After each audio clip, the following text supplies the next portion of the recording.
¿Qué tal, estimados escuchas? Muy buenas noches. Sean bienvenidos al episodio número 65 de La Noche y sus historias. En este episodio les traemos unos relatos bastante interesantes. ¿Alguno de ustedes de pequeño tuvo amigos imaginarios? ¿O recuerdan haber convivido con presencias que el día de hoy no podrían tener explicación? Pues eso y más nos espera en este capítulo.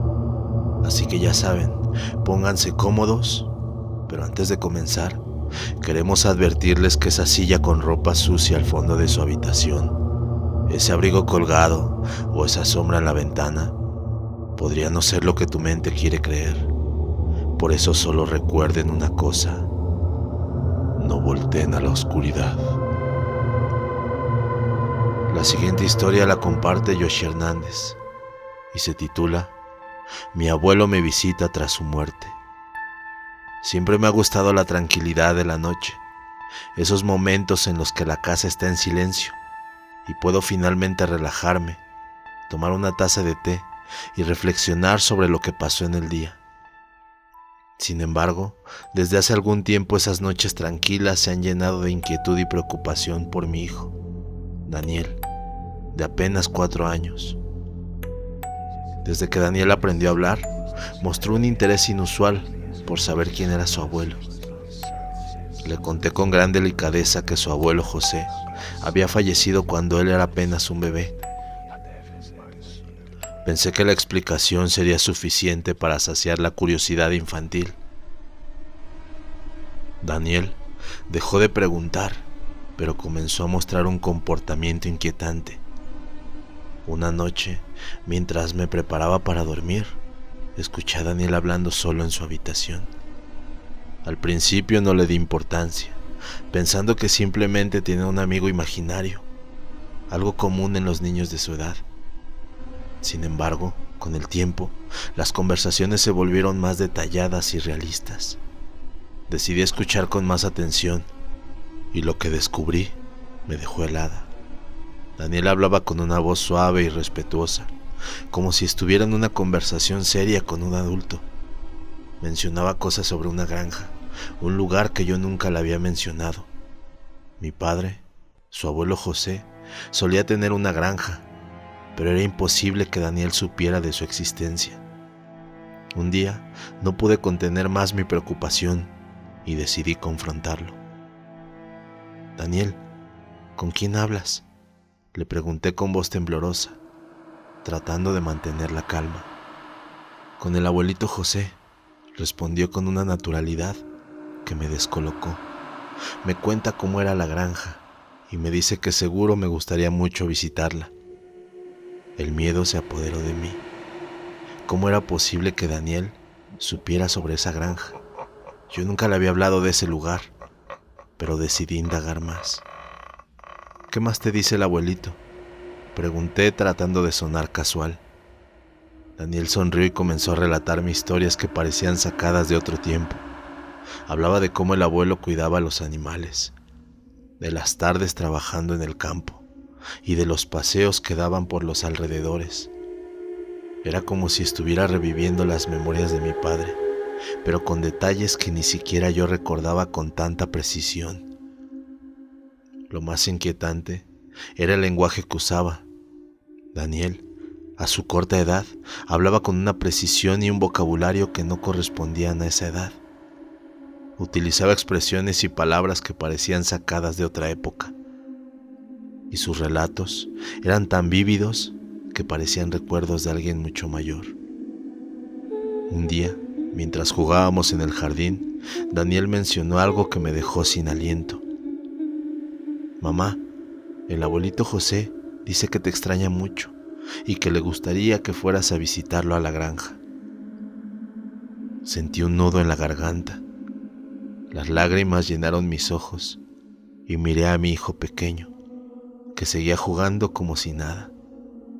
No sabía qué hacer ni cómo interpretar lo que estaba sucediendo. Decidí consultar a un psicólogo infantil, quien me aseguró que era normal que los niños tuvieran amigos imaginarios y que a veces estos podían ser figuras familiares idealizadas. Con el tiempo las conversaciones de Daniel sobre su abuelo comenzaron a disminuir. A medida que crecía, sus relatos se volvieron menos frecuentes y también menos detallados, hasta que finalmente cesaron por completo. Nunca entendí completamente cómo era posible que Daniel supiera tanto sobre su abuelo José, ni cómo podía tener esas conversaciones tan detalladas sobre un pasado que no había vivido. Hoy miro a mi hijo, que ya es un adolescente, y a veces me pregunto si todo aquello fue real o simplemente producto de su imaginación. Sin embargo, hay noches en las que al cerrar los ojos puedo escuchar la suave voz de Daniel hablando con su abuelito. Y me pregunto si quizás en algún rincón de nuestra existencia los lazos familiares trascienden el tiempo y el espacio. Si les gusta el contenido pueden suscribirse al canal. Dándole like o dejando algún comentario nos ayudan para seguir trayendo más historias. Nos pueden seguir en nuestras redes sociales como La Noche y sus historias. La siguiente historia la comparte Richard Van y se titula Era alguien del más allá. La semana pasada tenía que entrar a trabajar a las 10 de la noche, en el turno nocturno, pero una impresionante lluvia azotó la ciudad de Guadalajara. Me habló el supervisor, que no había ningún problema en que llegara tarde. La entrada sería libre, no habría retardo por ese día. La lluvia no cesaba y la ciudad estaba inundada. Prácticamente ya eran las 11:30 de la noche y no paraba el agua. Pensé en ya no ir a trabajar, pero urgía el trabajo. Así que a las 12 de la noche bajé a tomar un taxi. Llegué a la avenida y muy a duras penas pasaba un carro de vez en cuando. La lluvia seguía, pero despacio. Enseguida bajó otro vecino que también iba por el mismo rumbo. Me dijo que si nos cooperábamos para pagar menos. Le dije que sí, que no había ningún problema. De repente se sintió un viento helado que resopló fuerte y bajó una especie de neblina invernal. Nosotros mirábamos para enfrente esperando ver un taxi. De pronto, así de la nada apareció una persona atrás de nosotros. No hizo ningún ruido cuando llegó. Ni siquiera sentimos su presencia. Nada más, así de pronto ya estaba detrás nuestro. Era un señor de unos 60 años. Ya se le miraba canas y arrugas, y traía una especie de impermeable oscuro, largo, que le cubría todo el cuerpo. Yo, como tengo una cierta capacidad de percibir malas y buenas energías, más allá de lo normal, de inmediato sentí una impresionante energía pesada y negativa. Me empezó a dar mucho miedo y un mal presentimiento. Me mareé y sentí como la adrenalina se me subió al máximo. Escuché que el señor le pidió una dirección a mi vecino y él muy tranquilamente le dijo cómo llegar. De pronto, yo miré al suelo, porque estábamos abajo de una lámpara que iluminaba la calle, y me percaté que la sombra alargada, la mía y la del vecino sí se reflejaban, pero la del señor no. Me dio mucho más escalofrío aún. Entonces miré a los pies del señor y observé que no se veían. El impermeable lo cubría hasta abajo, pero daba la sensación que no estaba pisando el suelo. El señor, o más bien ese ser extraño, porque en ese momento yo así lo sentía, al parecer se dio cuenta que yo estaba asustado. De repente escuché su voz al lado de mí y muy pegado al oído me susurró: no te espantes. O sea, para darme a entender, él seguía hablando con mi vecino, pero él me dijo esas palabras solamente a mí, como si su voz se recorriera hasta mi oído. Yo en ese momento me sentí muy mal. Me sentí aturdido como sonámbulo, como si estuviera soñando. Empecé a sentir falta de ubicación. No miraba a mi alrededor. No escuchaba ni siquiera los carros pasar. De pronto, mientras veía hacia el suelo, bien mareado que me sentí, mi vecino me habló y me tocó el hombro. Ahí viene el taxi, hágale la parada, vecino. Me volteé y le pregunté que a dónde se había ido el señor, y me dijo: ya se fue para aquel lado. Entonces los dos miramos a donde supuestamente se había ido, pero no había nada. Entonces mi vecino fue el que se empezó a sentir mal de la impresión, porque dijo que se acababa de ir y ya no se veía por ningún lado. Lo peor vino después. Ya cuando nos subimos al taxi y le dimos la dirección a donde íbamos, el chofer nos preguntó: ¿y el señor de negro no se va a subir?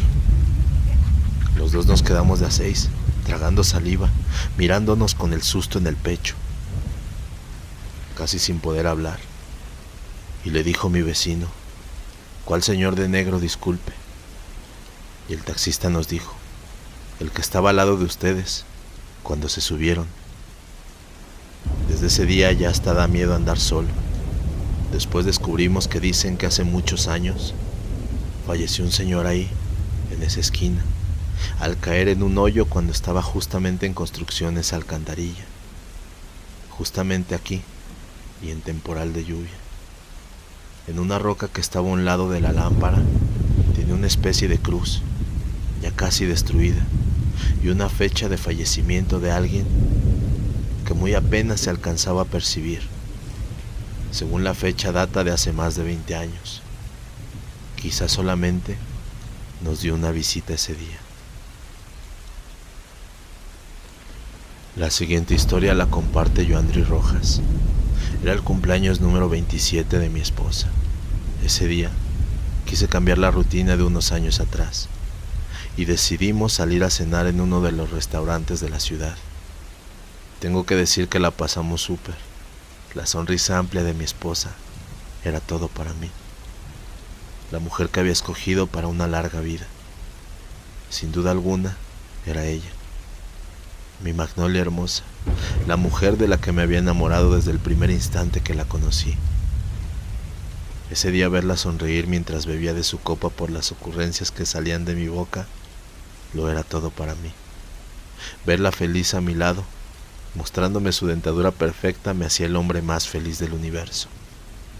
Unos tragos más, hasta que el reloj marcó la medianoche.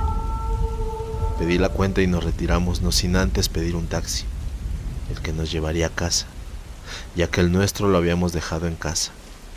No es bueno conducir cuando se está bebiendo, y en ocasiones como estas, que podríamos perder la cordura. Todo ocurrió en un abrir y cerrar de ojos, cuando mi esposa fue arrebatada de mis manos. La vi caer al duro pavimento, su cabeza se golpeó, dejándola sin vida al instante. Tan rápido como pude corrí hacia ella y la sostuve en mi regazo, mientras procesaba un tanto lo ocurrido. El maldito que la atropelló siguió de largo hasta desaparecer de mi vista.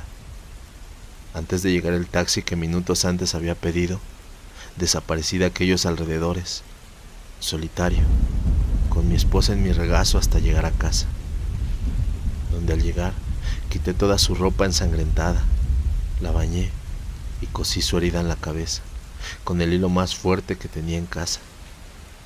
La vestí con un hermoso vestido blanco que a ella le gustaba mucho, un maquillaje suave en su rostro, que la hacía parecer viva. La senté en el salón de casa, hasta que su cuerpo quedó por completo rígido. No me importa lo que digan de mí si estoy demente o algo parecido, por mi forma de actuar ante lo ocurrido. Era mi esposa, a quien amaba tanto que no podía ver nada más a mi alrededor. Para mí estaba viva. Para mí, mi esposa no me había abandonado, y mucho menos el día de su cumpleaños. Ha pasado mucho tiempo desde aquel trágico día devastador y desgarrador, donde desaparecí de mi ciudad natal con mi esposa, sin dejar rastro alguno. Me acostumbré a todo, incluyendo su olor putrefacto, que duró por varios largos días. Pero aún sigo con mi esposa amada, y nunca la abandonaré, por nada ni por nadie, y mucho menos ahora después de un año de su partida, donde hoy mi esposa está cumpliendo sus 28 años de edad, y la vuelvo a ver con mucha claridad, sentada a los pies de mi cama, reflejando su sonrisa amplia. donde me dijo lo mucho que me ama y darme las gracias porque nunca la abandoné, cosa que nunca pasó por mi mente y nunca pasará, porque siempre la amaré con todo mi ser. Y aún más ahora, porque a pesar de mantener su cuerpo esquelético sentado frente a mi cama, la podré seguir viendo hablar y sonreír cada vez que cumpla años de edad. Feliz cumpleaños, mi Magnolia. Si desean compartir alguna narración, una anécdota o algo relacionado con lo sobrenatural, recuerda que pueden escribirnos a lanocheysushistorias@gmail.com. Esperemos hayan disfrutado de este episodio. Muy buenas noches y recuerden una cosa: no volteen a la oscuridad.